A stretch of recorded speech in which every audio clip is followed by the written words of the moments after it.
Olá a todos, sou Martim Pino e agora vamos tratar sobre o trabalho intermitente, uma novidade trazida pela Reforma Trabalhista de 2017.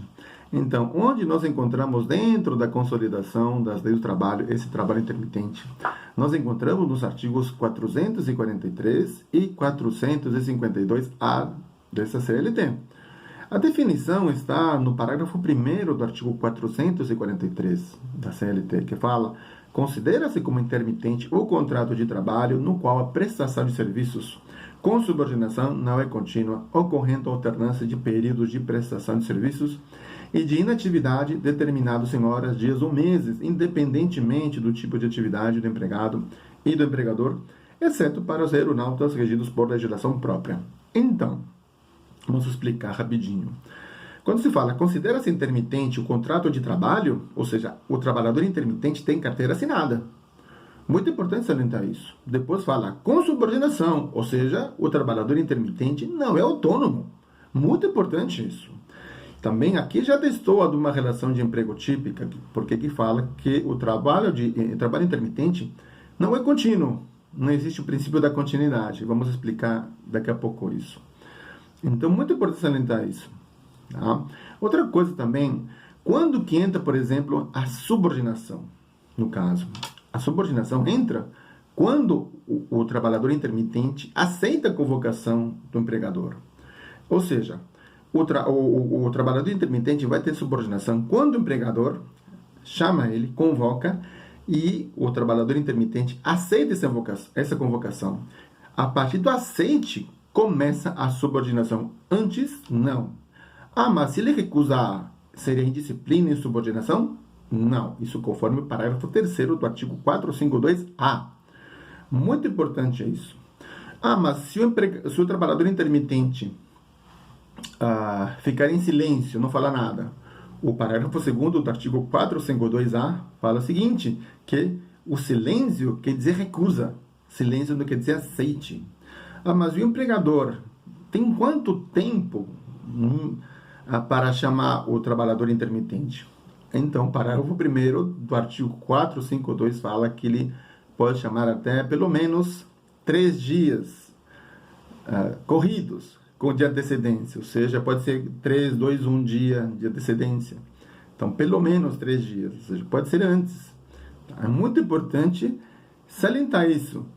Então, e outra coisa também importante, que o período de inatividade do trabalhador intermitente não será considerado tempo à disposição do empregador, podendo o trabalhador intermitente prestar serviços a outros contratantes.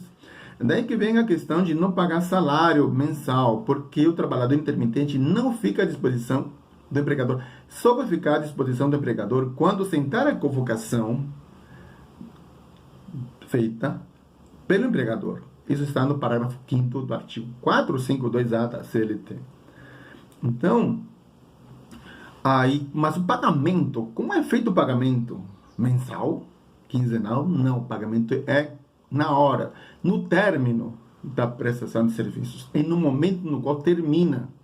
Por exemplo, um trabalhador intermitente é convocado, aceita a convocação, ele vai lá, trabalha 4 horas numa terça-feira.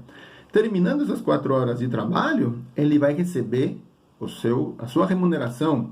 Isso está no parágrafo 6º do artigo 452-A, parágrafo 6º, que vai ter que receber a remuneração, férias proporcionais, 13º proporcional, repouso semanal remunerado, adicionais legais, inclusive até fundo de garantia, mas tudo proporcional àquilo que ele vai receber, conforme o valor de hora trabalhada oferecido pelo empregador. Muito importante isso. Mas suponhamos, né, o empregador, ele convoca um trabalhador intermitente e ele aceita essa convocação e ele não vai na empresa para trabalhar. Neste caso, sem justo motivo, o trabalhador intermitente, pelo fato de não ter ido para a empresa e não ter justificado ou não ter um justo motivo, ele vai ter que pagar 50% de multa ao empregador, justamente por causa disso. 50% de multa da remuneração que seria devida para ele, permitida inclusive a compensação em igual prazo. A mesma coisa Se o empregador chamar o trabalhador intermitente vai na empresa e de repente o empregador fala, desculpa, foi engano, sem justo motivo, aqui também o empregador vai ter que pagar uma multa de 50% referente à remuneração que seria devida ao trabalhador. Isso está no parágrafo 4º do artigo 452-A da CLT. Muito importante isso. Tá? Então, mas suponhamos, a questão tem carteira assinada? Sim, muito importante salientar isso. E também outro quesito importante é que não é autônomo, muita gente confunde isso.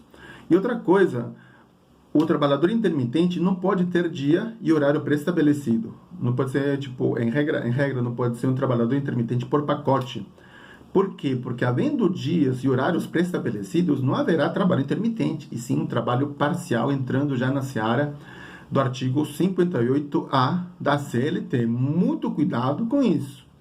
Muito importante salientar isso. Outra coisa importante, a forma de convocação tem que ser especificada também no contrato de trabalho, se vai ser por WhatsApp, Telegram, ou pode ser também por e-mail. Então, por outras formas, é importante também salientar isso. Então, desde já agradeço a atenção de vocês e continuemos com os vídeos.